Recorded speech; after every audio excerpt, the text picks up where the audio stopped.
রিয়াদ ছোটবেলা থেকেই কুকুর ভালোবাসতো। তার বাবা একদিন তাকে রাস্তা থেকে একটা আহত কুকুরছানা এনে দিয়েছিল। নাম রাখা হয়েছিল টুকু। সেই দিন থেকে টুকুই তার সঙ্গী, তার খেলার সাথী, তার দুঃখ সুখের সঙ্গী। বছরের পর বছর তারা বড় হতে থাকে একসাথে। রিয়াদের স্কুল থেকে ফিরতে দেরি হলে টুকু দরজার সামনে বসে থাকতো, লেজ নাড়াতে নাড়াতে স্বাগত জানাতো। পরীক্ষায় খারাপ করলে রিয়াদ টুকুকে জড়িয়ে ধরে কাঁদতো, আর টুকু চুপচাপ মাথা গুজে থাকতো তার বুকের মধ্যে। সময়ের সাথে সাথে রিয়াদের জীবন বদলে যায়। বাবা মারা যায়, সংসারের দায়িত্ব তার কাঁধে পড়ে। টুকুই ছিল একমাত্র সঙ্গী। একদিন হঠাৎ রিয়াদ অসুস্থ হয়ে পড়ে। ডাক্তার জানায় তার হার্টের গুরুতর সমস্যা হয়েছে। অনেক টাকার দরকার অপারেশনের জন্য, যা রিয়াদের পক্ষে অসম্ভব। রিয়াদ টুকুকে জড়িয়ে ধরে বলে, দোস্ত, মনে হয় তোর আগে আমাকেই যেতে হবে।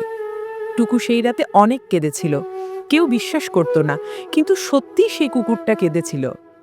অপারেশনের টাকার অভাবে দিন দিন রিয়াদ ক্ষীণ হয়ে যেতে থাকে। খাওয়া দাওয়ার অভাবে শরীর ভেঙে পড়ে।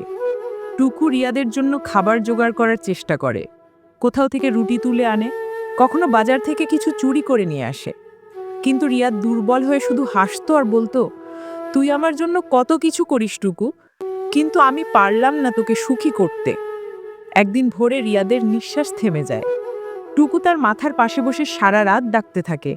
লাশ সরাতে এলে কাউকে কাছে যেতে দেয় না। কবর খোঁড়ার সময়ও কুকুরটা কাঁদতে কাঁদতে কবরের পাশে দাঁড়িয়ে থাকে। সবাই চলে গেলে টুকু থেকে যায় কবরের পাশে। বৃষ্টি, রোদ, ঝড় সব কিছু সহ্য করে সে প্রতিদিন কবরের পাশে বসে থাকে। খাবার খায় না, পানি খায় না। এক সপ্তাহ পরে টুকুর নিথর দেহ পাওয়া যায় সেই কবরের উপরেই। গ্রামের লোকেরা বলতো, এই কুকুরটা তার মানুষকে একা ছাড়েনি, মৃত্যুতেও না।